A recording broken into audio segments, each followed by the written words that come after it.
नमस्कार। एक बार फिर स्वागत है आप लोग का अपने YouTube चैनल आई के हिंदी टारगेट में।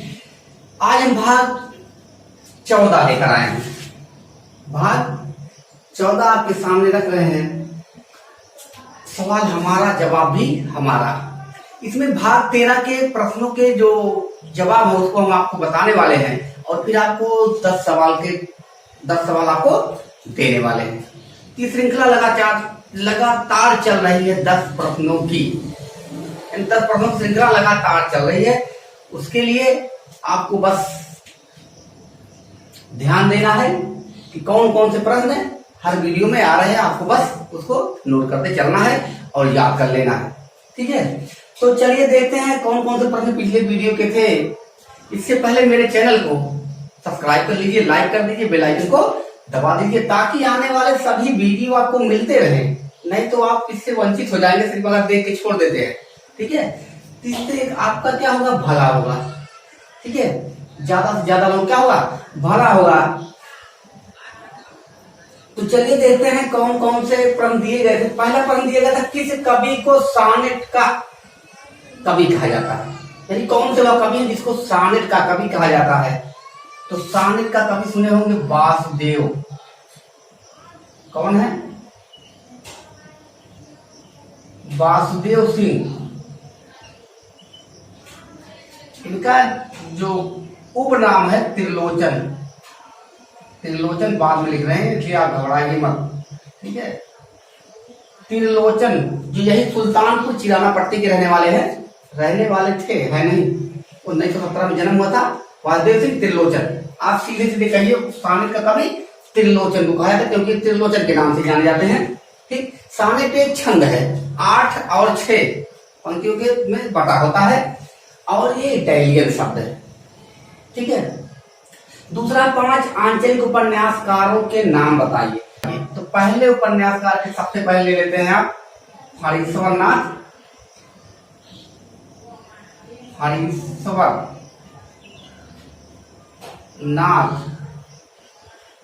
रेणु को। दूसरे पे ले लेते हैं नागार्जुन को। तीसरे पर ले लेते हैं राही मासूम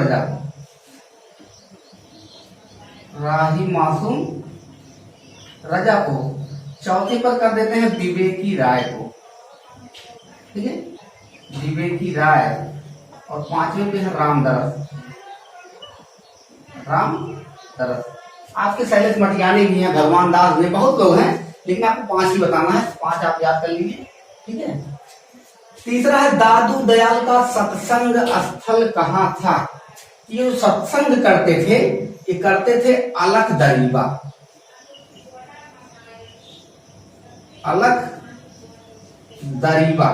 नाम सुने होंगे। यहाँ पर सत्संग करते थे, यही इनका स्थल था, अलख दरीबा। चौथा है सबसे मोस्ट देखिए, कह रहे भरत मुनि के रस सूत्र को लिखकर बताइए। तो आपको वहां पे क्या होगा, ब्लैक बोर्डिंग करने को मिलेगा और आपको वहां कहा जाएगा कि आप क्या करिए, भरत मुनि के जो रस सूत्र है उसको लिखकर बताइए। तो आपको शुद्ध लिखना है, वहां पर अशुद्ध नहीं लिखना है। मतलब शुद्ध लिखने के लिए आपको कहेंगे। ठीक है, वहां शुद्ध लिखना है, कैसे लिखना है शुद्ध देखिए उसको, कैसे आपको लिखना है। तो सबसे पहले आप जिस तरह से बता रहे हैं बस उस तरह ध्यान दीजिए। तो आपको लिखना है विभावा। एक एक शब्द पढ़ी, विभावा। फिर इसके बाद नुभाव। इतना याद करें, पहले विभावा फिर नुभाव हो गया। फिर इसके बाद व्यभिचारी,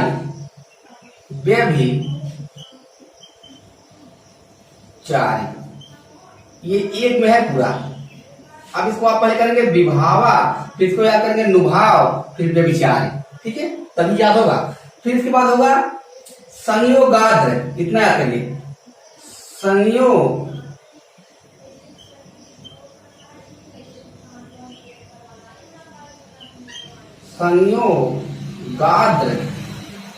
ऐसे कहिए, संयोगा द्रस निष्पत्ति।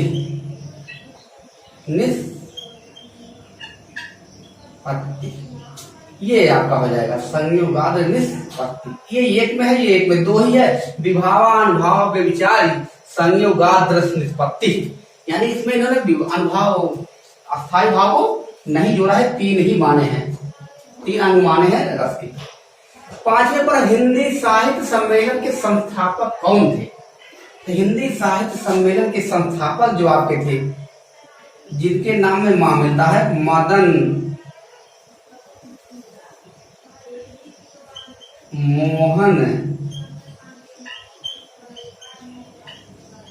मालवीय, बहुत बड़ा नाम है, महामना मदन मोहन मालवीय, लेकिन मदन मोहन मालवीय काम चला लीजिए। हिंदी साहित्य सम्मेलन के संस्थापक कौन थे? मदन मोहन मालवीय, 1910 में, प्रयागराज, ठीक है, यानी प्रयाग। 6ठे पर है आपका विशेषण कितने प्रकार के होते हैं, नाम बताइए। तो विशेषण कितने प्रकार के होते हैं, आपको नाम बताना है। चलिए देख लेते कौन कौन से हैं। तो पहला है आपका, दिख रहा होगा, सार्वनामिक विशेषण, सार्वनामिक विशेषण, सार्वनामिक विशेषण। फिर इसके बाद दूसरा आपका है गुणवाचक विशेषण, गुणवाचक विशेषण। तीसरा आपका है संख्यावाचक विशेषण, संख्यावाचक विशेषण है। और चौथा है आपका परिमाण बोधक, परिमाण बोधक विशेषण, परिमाण बोधक विशेषण। तो आपको ऐसे याद कर लेना है, कैसे याद कर लेना है, उसके लिए समझ एक सूत्र है, कर लेना है सर्वगुण संपन्न, सर्वगुण संपन्न आप कर लेंगे तो आपको हो जाएगा। सर्व से सार्वनामिक, गुण से गुणवाचक, सम से हो जाएगा संख्यावाची और पद से हो जाएगा परिणामवाचक। सर्वगुण संपन्न यहाँ से चारों आपको याद आ जाएगा। कौन सा है विशेषण, 4 प्रकार है, ठीक है। फिर इसके बाद आपका आता है मुनितरई के अंतर्गत, मुनितरई के अंतर्गत आने वाले कवियों के नाम बताइए। तो मुनितरई के अंतर्गत आने वाले 3 कवि, तराई में बताए थे 3 कवि आते हैं, लिख लीजिए, देखिए सूत्र इनका भी है,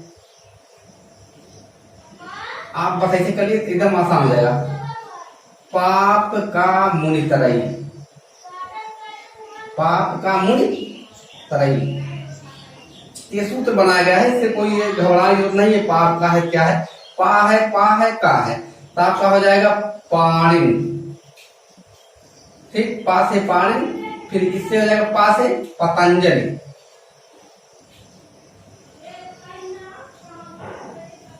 पतंजलि। फिर का से आपके हो जाएंगे कात्यायन, ठीक है। ये हो गए पाप का मुनितरई में पाणिन, पतंजलि, कात्यायन, ये आते हैं मुनितरई के अंतर्गत, ठीक। अगला देखिए क्या है, हिंदी की कितनी उपभाषाएं हैं, हिंदी की कितनी उपभाषाएं हैं, इसको भी आप देख लीजिए। तो हिंदी की 5 उपभाषाएं हैं। 5 उपभाषाएं कौन कौन से हैं, उसको हम देख लेते हैं फटाक से। देखिए पहला जो आपका है पश्चिमी हिंदी, पश्चिमी हिंदी। दूसरा क्या है, तो पश्चिमी है, पूर्वी भी रहेगा। पहले से लिखिए तो राजस्थानी हिंदी, राजस्थानी हिंदी। तीसरा आपका लिख लीजिए पूर्वी हिंदी, और चौथा आपका है बिहारी हिंदी, और 5वां आपका है पहाड़ी हिंदी। ये आपके 5 उपभाषाएं हैं, ठीक। 9वें नंबर पे आपका है पद्मावत के सभी पात्र किस रूप में मिलते हैं। पद्मावत के सभी पात्र आपको प्रतीकात्मक रूप में, प्रतीक के रूप में, प्रतीकात्मक के रूप में मिलते हैं, यानी सबको प्रतीक दिया गया है।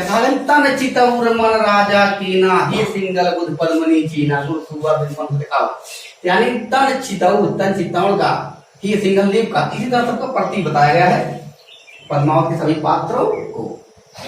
10 है वर्तमान में राष्ट्रपति का वेतन कितना है। एक बार सुनेंगे तो आपके भी होश तो उड़ी जाएंगे कि इतना पैसा कहाँ करेंगे। तो राष्ट्रपति का जो वेतन है पहले 1.5 लाख था, लेकिन जब से हमारे प्रधानमंत्री आ गए तब से कर दिए हैं 1 0 2 0 3 0 4 0 5 0। करीब कितना, इकाई दहाई सैकड़ा हजार 10,000 लाख। तो आपके कितने हैं 5 लाख रुपए। कितने 5 लाख रुपए वेतन है। बताइए किसी को 5,000 नहीं दे रहे, किसी को 5 लाख दिए जा रहे हैं, वो भी बाकी सब अलग से। ठीक है, 5 लाख वेतन राष्ट्रपति का है। ठीक, अब देखिए आपको मिलेंगे 10 प्रश्न, यानी 10 सवाल मिलेंगे। ठीक, अब 10 सवाल के आपको वही प्रक्रिया प्रतिदिन वाला, ठीक है, दैनिक प्रक्रिया, या आपको फिर 10 प्रश्नों के जवाब देने होंगे। 2-3 लोग हैं जो कमेंट बॉक्स में लिखकर जवाब देते हैं, बड़ा अच्छा जवाब देते हैं। और ज्यादा से ज्यादा लोग कोशिश भी करिए, ठीक है, देख के ही बताइए। हमारे कहने का मतलब अगर देख के बताएंगे तो आपको याद हो जाएगा। आपको हम देखने नहीं जा रहे, आप देख के दे बता रहे हैं। ठीक है, आपको सिर्फ जब उसमें देखेंगे लिखेंगे तो आपको एक आइडिया मिल जाएगा, आपको एक याद हो जाएगा कि हाँ कमेंट बॉक्स में लिख के बताए थे। अब वैसे लाइक देख लिए, इसके बाद चलो हो गया। तो उसको कुछ ना कुछ आपको क्या करना पड़ेगा, कर्म तो करना ही पड़ेगा। कमेंट बॉक्स में लिखेंगे तो आपको ज्यादा से ज्यादा फायदा मिलेगा। तो चलिए देखते हैं आज के 10 प्रश्न कौन कौन से हैं। अब आइए देखते हैं आपको कौन कौन से वो 10 सवाल हैं जो आपको कमेंट बॉक्स में लिखकर जवाब देना है। तो पहला है, आधुनिक काल में किस कवि ने मुकरियां लिखी। ध्यान से एकदम बताइएगा, घबराने की जरूरत नहीं है। दूसरा है, भोजपुरी बोली कहाँ कहाँ बोली जाती है, क्षेत्र बताइए। तो कौन कौन से क्षेत्र हैं आपको बताना है। तीसरा है, 14 माहेश्वर सूत्रों को क्रम से बताइए। ये नहीं कि आय और कह दिए, लड़ कर दिए, मंगलम कर दिए, तो ऐसे नहीं करना है, क्रम से बताना है। ठीक है, आपको 11 कर दिए हैं, 14 को बताना है एक सांस में। ठीक है, यहाँ तो कभी पास में लिख लेते, देखिए जब वहां पे जाएंगे आप साक्षात्कार में तो आपको एक सांस में बताना है 14। ठीक है, फिर चौथा है, भिक्षु जगदीश काश्यप ने पाल की उत्पत्ति किस शब्द से मानी है। किसी ने पा से माना है, किसी ने पंख से माना है, किसी ने पर्याय से माना, अलग अलग माने। भिक्षु जगदीश की बात की जा रही है। पांचवा, श्रद्धाराम फुल्लौरी। फुलौरी आप लोग बहुत खाए होंगे, तो श्रद्धाराम फुल्लौरी की प्रसिद्ध पंक्तियां सुनाइए। तो फुलौरी खा के आप लोग सुनाइएगा कौन सी प्रसिद्ध पंक्तियां हैं। ठीक है, राग में थोड़ा गा के। छठा है, उपमा अलंकार के कितने अंग होते हैं, नाम बताइए। अंग कितने होते हैं उसको भी कौन कौन से नाम बताना है। सातवां, कुंडलियां छंद की परिभाषा सहित उदाहरण बताइए। परिभाषा भी बताना है, उदाहरण भी बताना है, थोड़ा लंबा चौड़ा है। आठवां, सिंधी भाषा को किस संविधान नहीं लिखा गया, समझ लीजिए, संविधान संशोधन के अनुसार जोड़ा गया। किस संविधान संशोधन के अनुसार जोड़ा गया है। फिर 9वां है, ध्रुवदास किस संप्रदाय के थे या किस संप्रदाय में दीक्षित थे। लास्ट आपका है, 2019 का साहित्य अकादमी पुरस्कार किसे दिया गया है हिंदी क्षेत्र में। तो 24 भाषाओं में दिया था, हर साल 24 भाषाओं में दिया था। तो हिंदी क्षेत्र में किसको दिया गया है। ये आपके हो गए 10 सवाल, आपको लिखकर देना है जवाब। ठीक है, जवाब देते घबराइए मत। ठीक है, जवाब देते रहिए। ठीक है, तो इसी तरह से आपको मिलता रहेगा। ठीक है, और आपकी तैयारी बनती जाएगी। ठीक है, तो आज के लिए इतना ही, नमस्कार।